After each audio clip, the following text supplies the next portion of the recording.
One young Burgess High School graduate watched as his grandmother, who was in her 80s, virtually lost her vision and suffered immensely. And he decided he wants no one in El Paso to ever go through that. Joining me now is Dr. Mark Gallardo.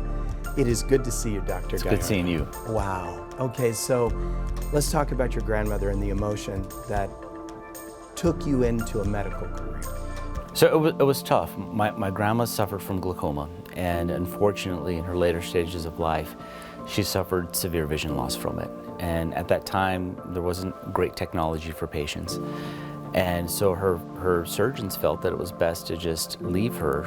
They felt that her lifespan she would outlive her disease. And so leaving her untreated, she ended up going blind. She was treated with medications.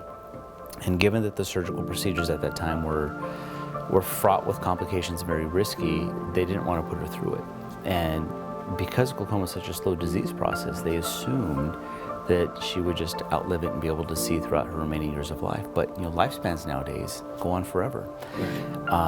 So for us, we were grateful to have her so long, but unfortunately, she died a very depressed, blind 99-year-old. And so from that, it really stimulated my interest in ophthalmology, specifically in glaucoma.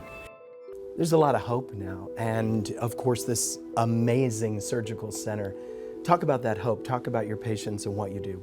So we've had a lot of advancements over the last 15 years. I'm old enough now to say that I did train during the period when we were limited in what we could do. There was very few people wanting to go into a glaucoma subspecialty because it was a very black field of ophthalmology because there was very little we could do.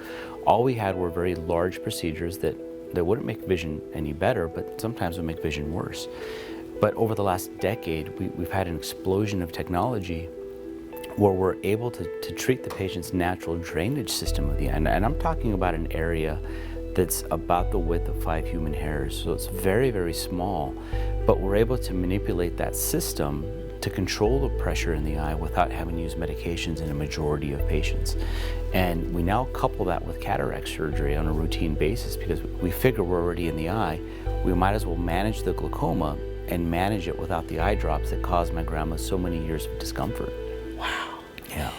You're committed to every patient. If somebody comes in and they have a unique or unusual problem, if you can handle it here in the surgical center, you find the experts, you cling to people and you see them through. Yeah, so for the most part, when it comes to glaucoma, we've been able to adopt every form of technology and procedure that's available. There will be times that something just won't make sense to me, and I will reach out to colleagues. Unfortunately, we don't have another glaucoma center in town, and so sometimes I do have to send patients out of town to get that second opinion if something just doesn't seem right.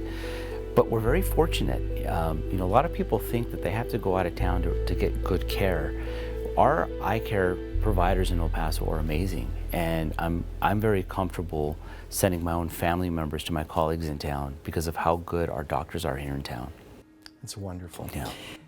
Leaving El Paso, does Dallas always want to pull you in, one of these big cities? So, I do frequently get invited to become faculty at various academic institutions. When I first finished my fellowship, I was given several job opportunities out of town, and I almost stayed in Dallas. But you came here. I came back. My parents are still here, my brother and sister are still here, and it really drew me back. And I think El Paso's given me so much, I wanted to give back. Wow. But of course, I think some of it too it's God-driven because I wouldn't have met my wife had I stayed in Dallas. Fantastic.